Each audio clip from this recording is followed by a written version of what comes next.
Hey, what is up guys, it's KKB. I hope you guys are enjoying the content on this channel, and if you are, please let me know down in the comment section down below. As always, feel free to leave suggestions down there as well. I hope you guys enjoyed this video as much as you guys enjoy the Bristol Dirt Race this weekend, because I think it's going to be a good one. Anyways, thanks for watching, and make sure to like and subscribe. Enjoy. See if there's a crossover move that Ambrose has to do here. Whoa, there's trouble. There's trouble behind them. Caution is out. Denny Hamlin. Hit your mark here. You're way better than he is. Hit your mark. Caution's out, caution's out. Caution is out off of 7. Those barrels at the end of pit road that are filled with gravel and sand have been destroyed. Watch the end of the pit lane barrels. That's Denny Hamlin.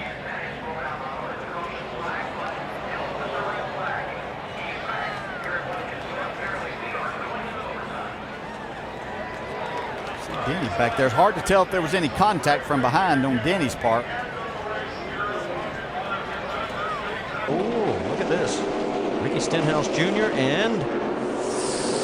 Oh my, there's your caution. The view from Stenhouse. It's like Brian Scott just tried to get too much, getting down to the pit road speed. One more look. Scott was 7th. Just can't quite get it make turned. Man. They'll never make it. They did. They made it. 3 wide. Right through the middle.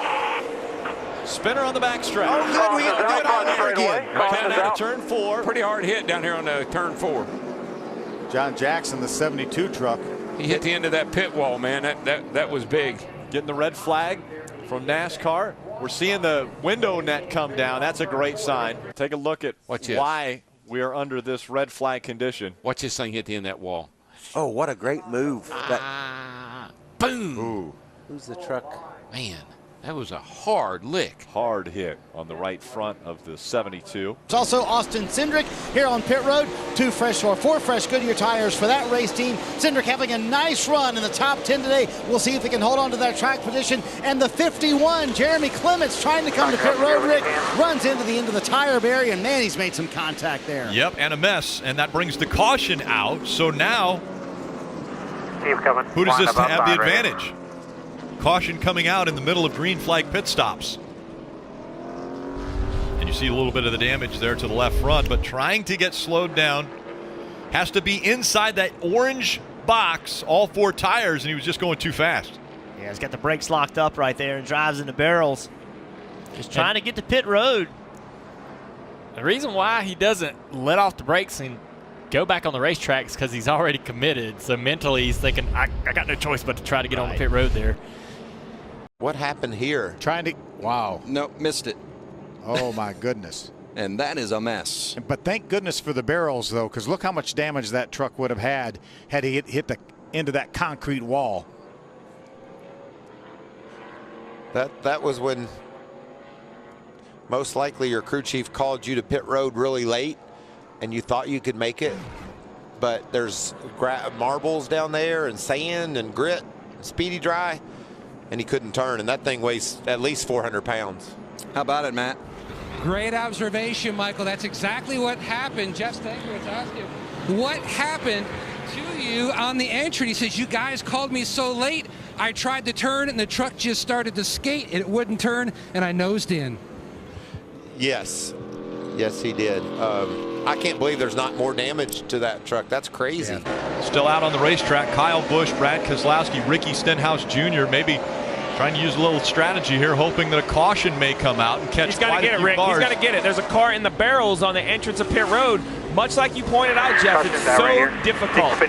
Jeffrey Earnhardt was trying to get slowed down. He had to get on the asphalt too soon, lost grip, spun around, and backed into those barrels. Yeah, you see right here, Jeffrey Earnhardt is just committed, but going too fast. Can't control the race car.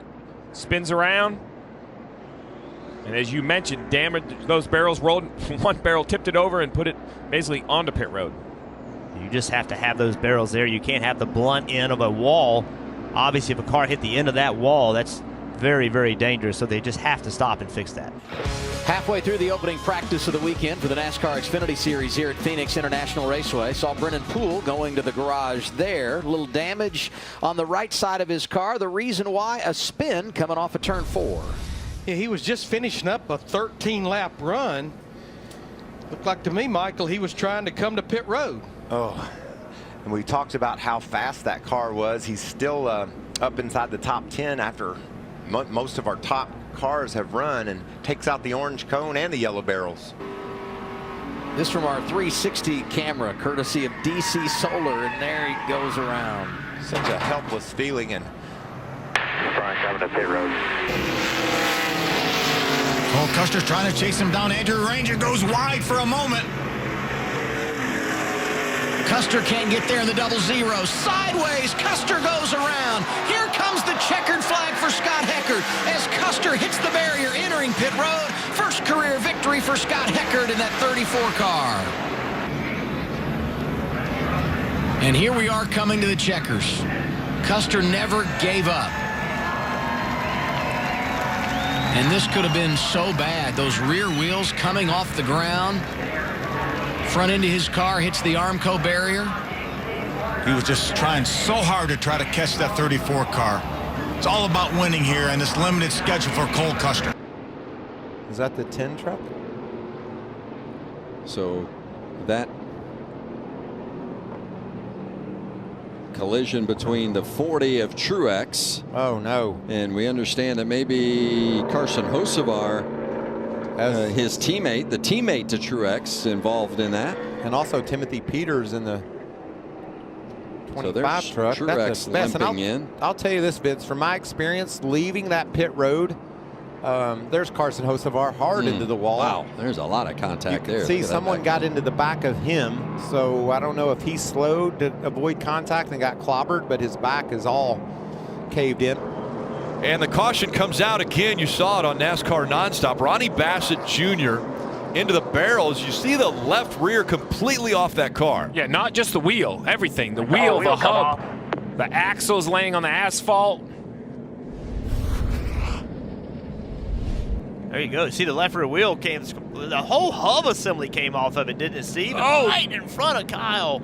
Kyle Busch. And you see a piece of the rotor bouncing down the racetrack. And now watch this tire right here. That is very heavy. Luckily for everyone involved, I think it hits the inside wall right here. Update on Montoya. Shannon? Yeah, the update is he's happy with the car, as you can tell, guys. Pretty quiet over the radio, nothing to report. Wampa crash on the track. Oh, heavy contact, cars crashing. There's Hornish.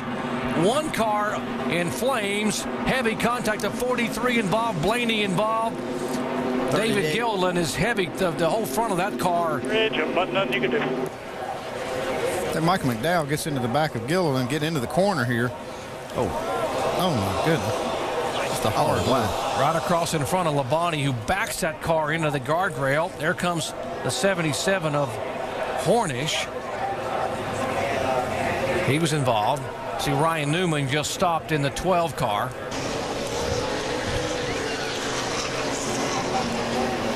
And look at the debris. Those garbage cans where Sam Hornish broadsided him with the side of his Dodge.